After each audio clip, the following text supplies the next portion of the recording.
இனிய காலை வணக்கம். மகதிஷ்டியின் தினம் ஒரு யோகா. மகதிஷ்டியில் தினம் ஒரு யோகாவில் நீங்கள் இன்று பார்க்கக்கூடியது வஜ்ர பாலாசனம் செய்வது எப்படி என்பதை நான் செய்து காண்பிக்கப் போகிறோம். தினமும் நாங்கள் கூறுவதில் போல உடலை ஆரோக்கியமாக வைத்துக்கொள்ள பழகிக்கொள்ளுங்கள். எந்த ஒரு மனநிலைக்கும் நீங்கள் மாறாமல் உடலை ஆரோக்கியமாக வைத்துக்கொள்வதற்கு எப்படியோ அதே போல் நம்மளுக்கு குழந்தைகளுக்கும் பேர குழந்தைகளுக்கும் பெரியவர்களுக்கும் யாராக இருந்தாலும் வயசில் மூத்தவங்களாக இருந்தாலும் சரி இளையவர்களாக இருந்தாலும் நம்ம உடலை ஆரோக்கியமாக எந்த வயசில் வேணாலும் நீங்கள் ஆரோக்கியமாக வச்சுக்கலாம். இதற்கு வயசு நான் இவ்வளோ நாளாக செய்யலை, இப்போ செஞ்சால் சரியான செய்யும் பாதி பலன்கள் கிடைக்கும். அதே போல் பழக்க வழக்கங்களும் உங்களுக்கு நல்ல பழக்க வழக்கங்கள் ஏற்படும். தீய பழக்க வழக்கத்திலிருந்து நீங்கள் விடுபடுவீங்க. குழந்தைகளுக்கு முக்கியமாக நீங்கள் இன்றைய காலகட்டத்தில் நிறைய கெட்ட பழக்கங்கள்லாம் உருவாகிக்கிட்டு இருக்குது. அதெல்லாம் நீங்கள் மாறணுன்னா நீங்கள் இந்த ஆசனங்களுக்கு குழந்தைங்களை விடணும். நல்லா சொல்லிக் கொடுக்கக்கூடிய ஆசிரியர்கள் நிறையா இருக்காங்க. யோகாலாம் நிறைய எங்கே பார்த்தாலும் பறந்து விரிந்து கிடைக்கின்றன. இந்த மகதிஷ்டியின் தினம் ஒரு யோகாவில் நம்ம உங்களுக்கு தினமும் ஒரு யோகா சொல்லி கொடுத்துக்கிட்டு இருக்கிறோம். அந்த யோகாவை பார்த்து நீங்கள் பலனடைய வேண்டுமென்றால் மகதி ஸ்ரீ தினம் ஒரு யோகா என சப்ஸ்கிரைப் செய்து கொள்ளுங்கள். புதியதாக உள்ளவர்கள் மட்டும் சப்ஸ்கிரைப் செய்தால் புதியதாக உள்ளவர்கள் சப்ஸ்கிரைப் செய்து கொள்ளுங்கள். மீதி பேர்கள் ஷேர் பண்ணணும், லைக் பண்ணணும், கமெண்ட் பண்ணணும். நீங்கள் டெய்லி இதை செஞ்சுக்கிட்டே வந்தீங்கன்னா எங்களுக்கும் ஒரு ஆரோக்கியமாக இருக்கும். நீங்கள் எந்த அளவுக்கு நீங்கள் ஆரோக்கியத்தை எங்களுக்கு கொடுக்கணும், நான் உங்களுக்கு ஆரோக்கியத்தை கொடுக்குறோம். நீங்கள் எங்களுக்கு என்ன ஆரோக்கியம் கொடுக்கணுன்னா லைக் பண்ணணும், கமெண்ட் பண்ணணும், ஷேர் பண்ணணும். இது மட்டும்தான் நீங்கள் செய்யக்கூடியது. இதற்கு நீங்கள் இதுக்காக தனியாக நீங்கள் மெனக்கெட்டு எதுவும் செய்ய போகிறதில்ல. அதனால் நீங்கள் கொஞ்சம் கூட அந்த ஆசனங்கள் செய்வதற்கு முன்னால் நீங்கள் பார்த்து பலனடைந்து அதற்குண்டான என்ன நீங்கள் சொல்லணும்னு நினச்சாலும் நீங்கள் வீடியோ மூலயமா நீங்கள் சொல்லுங்கள். கமெண்ட்டுக்கு நாங்கள் உடனே பதில் அளிக்கிறோம். தெரியாதது உங்களுக்கு நாங்கள் சொல்கிறோம். உங்களுக்கு தெரிஞ்சதையும் நீங்கள் சொல்லுங்கள். நாங்கள் திருத்திக் கொள்வோம். இப்படி செஞ்சால் நல்லது, அப்படி செஞ்சால் நல்லதுன்னு நீங்கள் சொன்னாலும் நாங்கள் இது பண்ணோம். இன்றைக்கி பார்த்தீங்கன்னா வஜ்ர பாலாசனம் அப்படிங்கிறது பார்த்திங்கன்னா ஒரு எளிமையாக செய்யக்கூடிய ஆசனமாகும். அனைவருக்கும் இந்த ஆசனம் எளிமையாக வரும். எளிமையாக தான் உங்களுக்கு சொல்லிக் கொடுக்குறோம். கடினமாக உங்களுக்கு சொல்லிக் கொடுக்குறதில்ல. ஏன்னா உங்களுக்கு புதிதாக செய்யக்குள்ள உங்களுக்கு பார்த்திங்கன்னா கடினமாக இருந்ததுன்னா நீங்கள் அப்படியே விட்டுட்டு போயிடுவீங்க. அதனால தான் எளிமையான ஆசனங்களாக உங்களுக்கு முன்னாடி சொல்லி கொடுத்துட்ருக்கோம். அதற்குண்டான பலன்களையும் உங்களுக்கு பின்னால் சொல்கிறோம். இதை எப்படி நம்ம செய்யணும் அப்படின்னு பார்த்திங்கன்னா காலையில் எழுந்தோன்னா நம்ம காலை கடன்களை முடிச்சிடுங்க. முடிச்சுட்டு பல்லெல்லாம் துளைக்கிட்டு காஃபியோ காஃபி இந்த தேநீர் அதாவது எல்லாம் ஒன்று தான்றீங்க. கம்பு கேழ்வரகு எதுவாக இருந்தாலும் கொஞ்சம் நேரம் நிப்பாட்டி வைங்க. நம்ம ஆசனங்கள் செஞ்சதுக்கு அப்புறம் நம்ம இது உணவை நம்ம பயன்படுத்தணும். அதுக்கு முன்னாடி எந்த விதமான உணவும் பயன்படுத்தாமல் உடலை நல்லா வருத்திக்கணும். உடலை வருத்தி ஆரோக்கியமாக இருக்கணும்னா உடலை வருத்திக்கணும். அப்போ தான் செய்வதற்கு வளையும். உங்களுக்கு முன்னாடி பக்கம் வளையும், பின்னாடி பக்கம் வளையும், இடுப்பு தசைகள் வளையும். உங்களுக்கு கைகால்கள்லாம் நீங்கள் சொன்னதை கேட்கும். அதனால தான் உங்களுக்கு தினமும் சொல்லிக்கிட்டு இருக்கிறோம். இன்றைக்கி பார்த்திங்கன்னா உங்களுக்கு சிறிய டிப்ஸு சொல்லிவிட்டு அதுக்கப்புறமேலுக்கு ஆசனங்களுக்கு போவோம். ஆசனம் பார்த்திங்கன்னா 2 பாகங்களாக பிரிப்போம். அதில் உங்களுக்கு தகுந்தால் போல் எண்ணிக்கையை நீங்கள் வச்சுக்கலாம். 20 எண்ணிக்கையை குறைச்சலாக வச்சுக்கிங்க. இந்த ஆசனம் எளிமையாக இருக்கிறதுனால 20 ஆசனம் வச்சுக்கிங்க. 20 ஆசனம் வச்சுக்கிட்டிங்கன்னா உங்களுக்கு 20 ஃபஸ்ட்டு ஒரு பார்ட்டில் ஒரு 20 எண்ணிக்கை, அதே போல் 2வது பார்ட்டில் ஒரு 20 எண்ணிக்கை வச்சுக்கிட்டிங்கன்னா இடைவெளி உங்களுக்கு கொஞ்சம் சிரமமாக இருக்குது அப்படின்னு பார்த்தீங்கன்னா மூச்சு சுவாசம் பண்ணுங்கள். மூச்சு சுவாசம் பண்ணிவிட்டு மறுபடியும் 2வது நிலைக்கு போனீங்கன்னா உங்களுக்கு அந்த பலன் கிடைக்கும். எப்படி கிடைக்கும்னா ஒரே நாளில் கிடைக்குமானா கிடைக்காது. இதுக்கு தான் நம்ம சொல்கிறது. டெய்லி செஞ்சுக்கிட்டே வாங்க. காலையில் வெயில் காலத்தில் உங்களுக்கு காலை நேரத்துலேயே எழுஞ்சி செய்யுங்க. ஒரு 5:30 மணிலேருந்து 6:30. ஏன்னா இப்போ கூட எங்களுக்கு டைம் ஆகிப்போச்சு. கிளாஸ் முடிச்சுட்டு அதுக்கப்புறமேலுக்கு வர்றதுனால கொஞ்சம் நேரம் ஆகிட்டுது. இப்போ நீரிழிவு நோயை கட்டுப்படுது. ஏன்னா இன்றைக்கி நாட்டில் அதிகமாக நமக்கு எல்லாருக்குமே இந்த நீரிழிவு நோய் வருது. ஏன் வருதுன்னா உணவு தான் காரணம். உங்களோட உடம்பு கிடையாது, ஆரோக்கியம்லாம் கெட்டு போகல. ஆனால் நீரிழிவு நோய் வருது. அதை பார்க்காம மட்டும் விட்டுறாதீங்க. நம்மளுக்கெல்லாம் ஒன்றும் பண்ணாது, எங்கள் அப்பா அம்மாவுக்கெல்லாம் இல்லை, எனக்கெல்லாம் வராதுன்னு சொல்லாதீங்க. யாருமே எந்த விதமான உடற்பயிற்சியுமே உணவு கட்டுப்பாடு இல்லாமல் நீங்கள் இருந்துக்கிட்டே வந்தீங்கன்னா உங்களுக்கு நீரிழிவு நோய் வந்துடும். அதே போல் தைராய்டு, இது கால் சுருட்டு, நரம்பு சுருட்டு, இது எல்லாத்துக்குமே ஒரு வைத்தியம் நம்மள்ட்ட இருக்குன்னா மாத்திரை கிடையாது, நம்ம செய்யக்கூடிய ஆசனங்கள் தான். அந்த ஆசனம் என்னென்ன ஆசனம்னு நீங்கள் தெரியணுன்னா நீங்கள் மகதிஷ்டி தினம் ஒரு யோகாவை நீங்கள் பார்த்து பலனடையணும். அதன் மூலயமா நீங்கள் உடல் ஆரோக்கியமாக இருந்ததுன்னா எங்களுக்கு ரொம்ப சந்தோஷமாக இருக்கும். இந்த நீரிழிவு நோயை பற்றி நம்ம டெய்லியுமே சொல்ல போகிறேன். என்னென்ன சொல்ல போகிறேன்னா நீரிழிவு நோயை பற்றியும் சொல்ல போகிறேன், அதற்கு உண்டான பலன்களையும் சொல்ல போகிறேன். எத்தனை வயசுக்கு எப்படி இருக்கணும், எத்தனை வயசுக்கு என்ன ஏஜில் எவ்வளோ வயிறு இருக்கணும், எவ்வளோ சாப்பாடு சாப்பிட்ணும், அப்படின்னு உங்களுக்கு ஒரு கட்டுப்பாடு இருக்குது.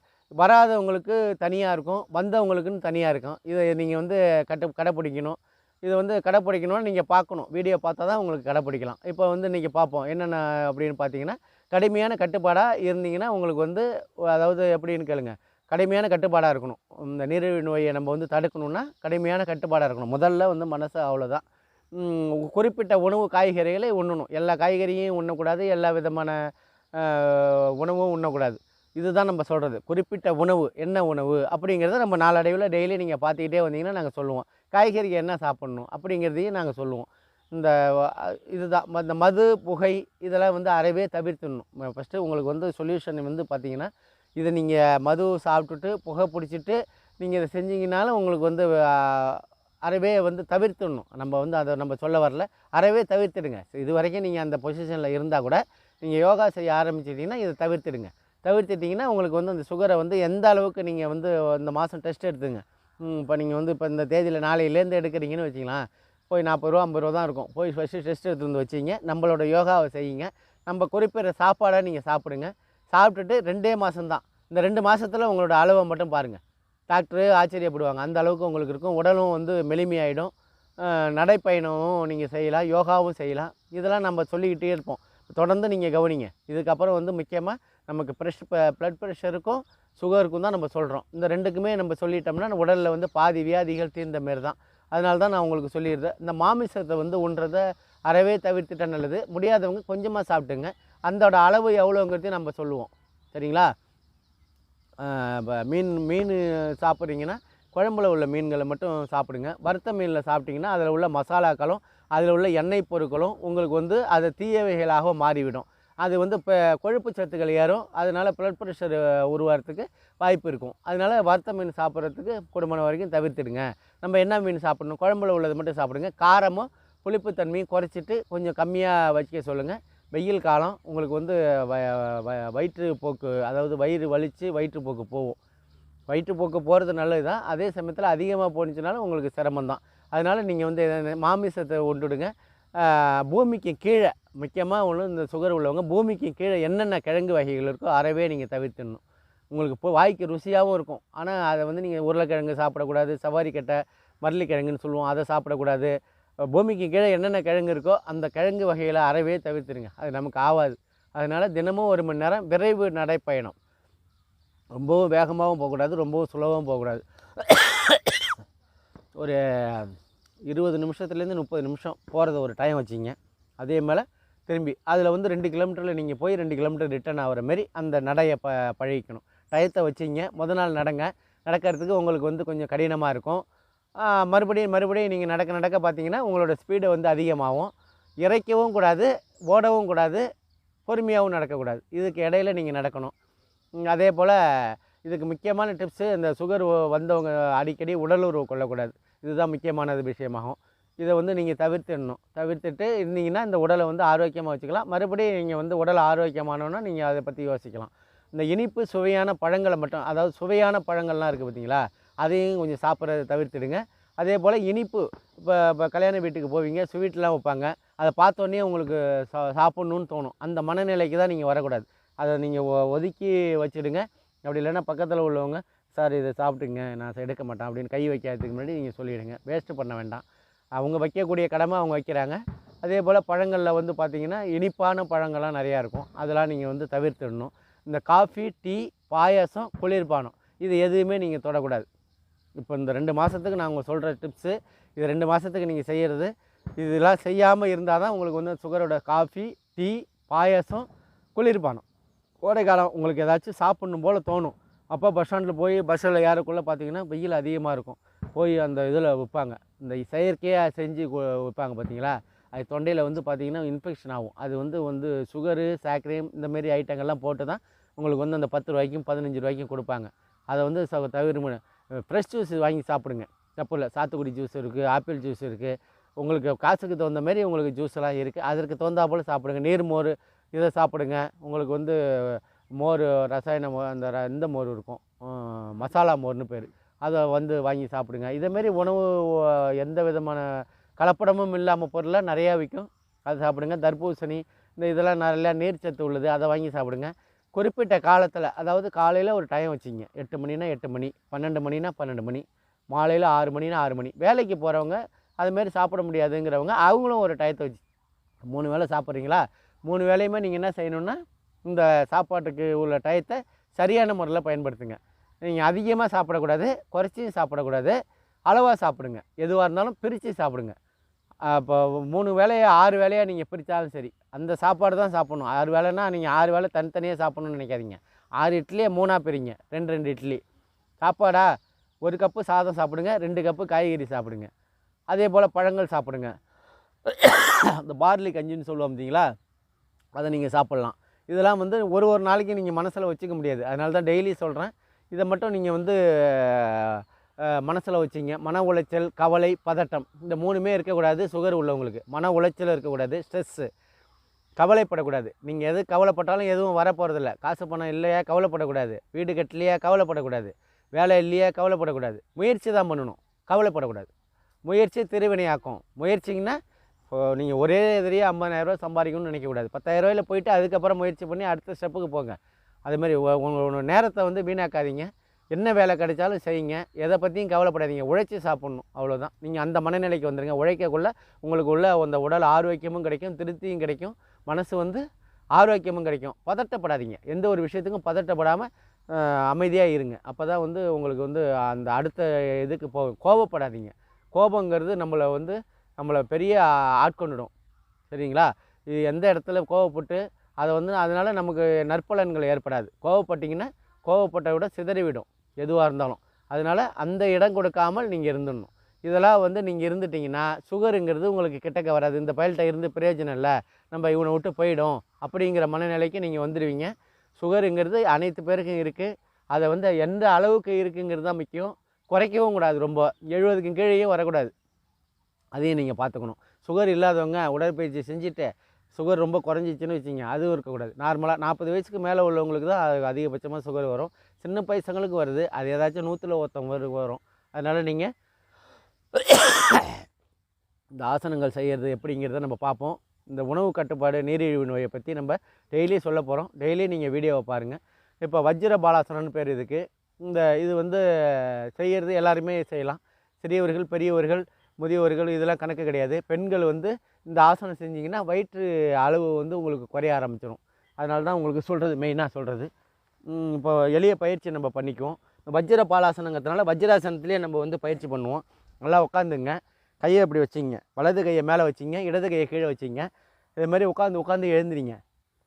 உட்காந்து எழுந்திரிக்கக்குள்ள யார் யாருக்கு என்னென்ன பலன்கள் கிடைக்குங்கிறது உங்களுக்கு தொடையில் உள்ள சதை பகுதியெல்லாம் உங்களுக்கு வந்து குறைய ஆரம்பிச்சிடும். தொடையில் உள்ள சதை பகுதியெலாம் குறைய ஆரம்பிச்சிடும். அதே போல் நரம்பு சுருட்டல் இருக்கிறவங்களுக்கும் இது வந்து ரொம்ப எளிமையாக சீராகிறதுனால கால் மட்டும் நல்லா படியணுங்க. இந்த கால் மட்டும் நல்லா படியணும். அதே போல் வஜ்ராசனத்தில் வந்து ஒரு 10 நடை செய்யுங்க. ரொம்பவும் அதிகமாக செய்ய வேணாம், உங்களுக்கு வந்து சிரமமாக இருக்கும். செய்ய உங்களுக்கு நல்லாயிருக்கும். 20 நடை கூட செய்யலாம். இப்போ வந்து நம்ம பயிற்சிக்காக ஒரு 10 நடை செஞ்சுக்கிறோம். சரிங்களா? இந்த வஜ்ர பாலாசனம் அப்படிங்கிறத நம்ம இது பண்ணுறோம். இப்போ அதே பொசிஷன்லேயே தான் நம்ம வந்து செய்ய போகிறோம். இப்போ ஒரு காலை மடக்கிங்க, கொஞ்சம் நல்லா பின்னாடி வாங்க, பாய் போட்டுங்க. வெறும் தரையில் மட்டும் செஞ்சிடாதீங்க. ஒரு காலை இது பண்ணிக்கிறீங்க, ஒரு காலை இந்த பக்கம் நீட்டிங்க, நல்லா நேராக வரணும். சரிங்களா? இப்போ கையை வந்து ஒயருக்கு கோம்பிக்கிட்டு அதே பொசிஷன்லேயே கீழே வாங்க. அப்படியே பொறுமையாக வாங்க. தாவங்கட்டை வந்து கீழே வச்சிங்க. எண்ணிக்கை 1 2 3 4 5 6 7 8 9 10 12 13 14 15 16 17 18 19 20. நன்றி. பொறுமையாக மட்டும் ஆசனத்தை கலைக்கணும். வேகமாக எழுந்திரிக்கக்கூடாது, ஏன்னா உங்களுக்கு வந்து கால் வலி ஏற்படும். சாதாரணமாக சுகாசனத்தில் உட்காந்துங்க, இல்லை பத்மாசனத்தில் வேணாலும் நீங்கள் உட்காந்துக்கலாம். இப்போ சின்முத்திரையில் வச்சுக்கிட்டு கண்களை மூடி தியானம் பண்ணுங்கள். ஒரு 5 மூச்சுகள்.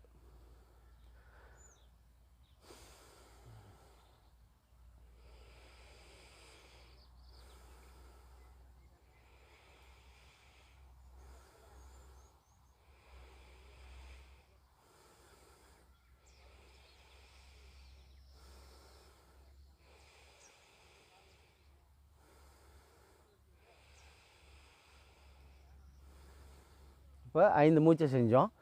செஞ்சு முடித்தோன்னே பார்த்தீங்கன்னா உங்களுக்கு என்ன செஞ்சீங்கிறதே தெரியாது. அந்த அளவுக்கு உங்களுக்கு வந்து உடல் வந்து ஆரோக்கியமாக மறுபடியும் புதிய நிலைக்கு வந்துடுறீங்க. எப்படி ஆரம்ப நிலையில் இருந்தீங்களோ அதே நிலைக்கு புதிய நிலைக்கு வந்துடுறீங்க. இந்த வஜ்ர பாலாசனம்னு பேர். இதை செய்யறதுனால இன்னொரு பாகம் செஞ்சு முடிச்சோன்னே தான் உங்களுக்கு பலன் சொல்ல போகிறேன். அது வரைக்கும் நீங்கள் அடுத்த ஸ்டெப்புக்கு நம்ம போகிறோம். இந்த சர்க்கரை வியாதின்னு சொன்னோம் பார்த்தீங்களா, இந்த சர்க்கரை வியாதிக்கு வந்து பார்த்திங்கன்னா சுண்டைக்காய் வந்து அவங்கவுங்க வீட்டு கொல்லையிலேயே இருக்கும். அப்படியே நீங்கள் தூக்கி காட்டுங்க இந்த சுண்டைக்காய் மரத்தை. அங்கே பாருங்கள், இது வந்து தான் சுண்டைக்காய் மரங்கிறது.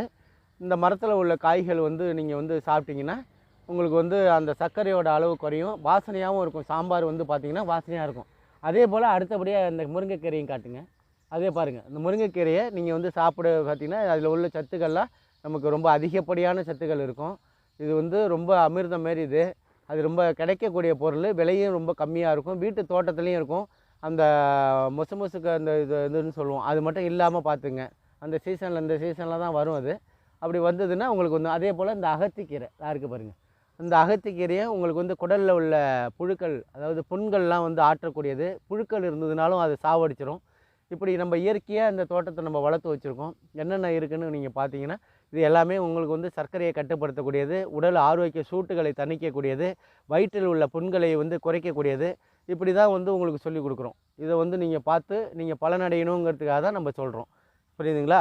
இது நம்ம தோட்டத்தில் என்னென்ன இருக்குது, நிறையா இருக்குது. இது இயற்கையான மூலிகைகள்லாம் நிறையா இருக்குது. அப்படியே பார்த்தீங்கன்னா இந்த இது இருக்குது பாருங்கள், நொச்சித்தழை. இதுதான் நொச்சித்தழைங்கிறது. இந்த தானியங்கள்லாம் இதை போட்டு வச்சுப்பாங்க. அதே போல் இந்த மூட்டு வலிலாம் வந்து யாருக்காச்சும் இருந்ததுன்னா அந்த தழையை வந்து பறித்து போட்டு சுடு தண்ணியில் வச்சு கொதிக்க வச்சு இது ஒரு 5 தழை போடுவாங்க. அது நம்ம இன்னொரு நாளைக்கு அதை பற்றி நம்ம விரிவாக பேசுவோம். இப்போ மறுபடியும் நம்ம மாற்றங்கள் ஏற்படும். இப்போ ஒரே திசையிலே நம்ம செய்யக்கூடாது. இப்போ வஜ்ராசனத்தில் எல்லாருமே உட்காந்துங்க. உடலை வந்து நல்லா ஒரே நேராக வச்சுங்க, நேர்கோட்டில் வச்சுக்கிட்டு வலது கையை மேலே வச்சோமா வச்சுக்கிட்டு அதே போல் ஒரு 10 எண்ணிக்கை செய்யுங்க. பொறுமையாக செய்யுங்க. வேகமாக செஞ்சிங்கன்னா கால் வலிக்கும். 2. இப்போ எண்ணிக்கை வந்து நீங்களே எண்ணிங்க, நான் எண்ண மாட்டேன்.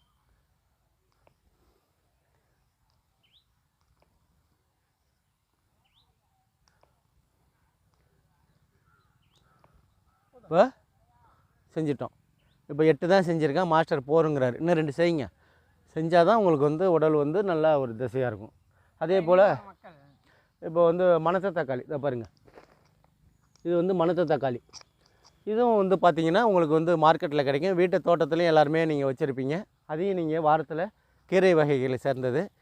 இது வந்து குளிர்ச்சி தரக்கூடியது. உடல் சூடு இப்போ வந்து ரொம்ப அதிகமாக இருந்ததுன்னா அதை வந்து சூட்டை தணிக்கக்கூடியது இந்த மணத்த தக்காளி ஆகும்.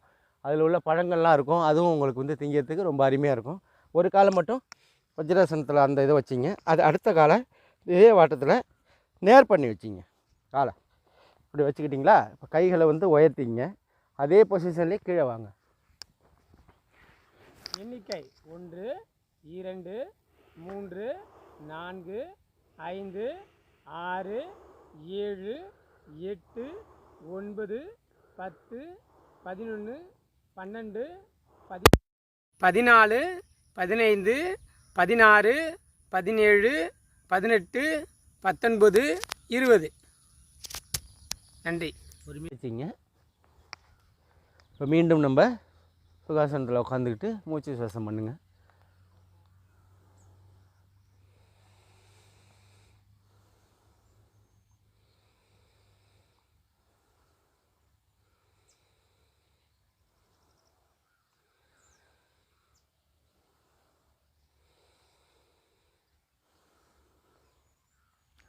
இது மாதிரிலாம் வந்து முன்னாடிலாம் யாருமே சொல்லிக் கொடுக்கறது கிடையாது. இப்போ தான் வந்து உடல் ஆரோக்கியம் கெட்டது. ஏன்னா அதுக்கு முன்னாடி உள்ளவங்களாம் பார்த்திங்கன்னா உழைப்பு அதிகமாக இருக்கும்.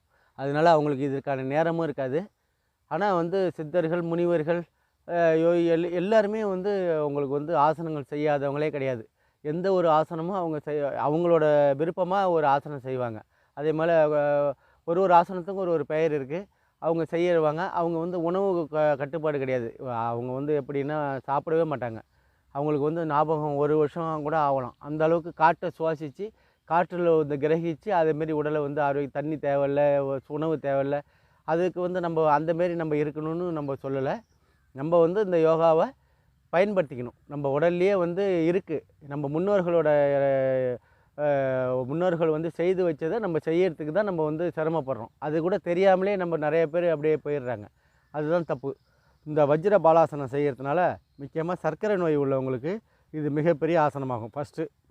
அடுத்தபடியாக பார்த்திங்கன்னா மலச்சிக்கல் யாருக்காச்சும் இருந்ததுன்னா இது தீர்க்கக்கூடிய ஆசனமாகும். எப்படின்னு கேட்குறீங்கன்னா, வஜ்ராசனத்தில் உட்காந்து கால்களை மடக்கக்குள்ள வயிறு வந்து அமுக்கும்.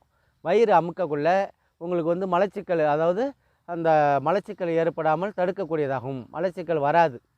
அப்படியே வந்ததுனாலும் இதை நீங்கள் டெய்லி செஞ்சுக்கிட்டே வந்தீங்கன்னா உங்களுக்கு மலச்சிக்கல் வராமல் தடுக்கக்கூடிய. அதே போல் இந்த முதுகு தண்டுவடம் பார்த்திங்கன்னா உங்களுக்கு நன்றாக வளைந்து உங்களுக்கு ஃப்ளெக்சிபிள் ஆகிடும். இந்த முதுகு தண்டுவடம் நீங்கள் என்ன சொல்கிறீங்களோ அதுமாரி கேட்கும். குனியும் தன்மை நல்லா இருக்கணும். முதுகு தண்டுவட வலி இல்லாமல் ஏற்படும். இந்த வலி சில பேருக்கு ஏற்படும். அதுக்காக தான் வந்து இதெல்லாம் செய்யணும்.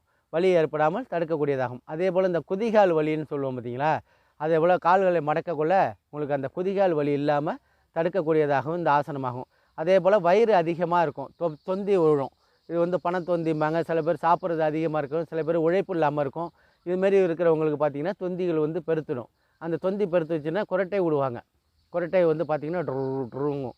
அதுமாரிலாம் இல்லாமல் இருக்கும். அதெல்லாம் குறைச்சிட்டிங்கன்னா நார்மலாகி உங்களுக்கு நல்லா ஒரு இதாக இருக்கும். அசதி அதிகமாக இருந்தாலும் குரட்டை வரும், அது வேறு சமாச்சாரம்.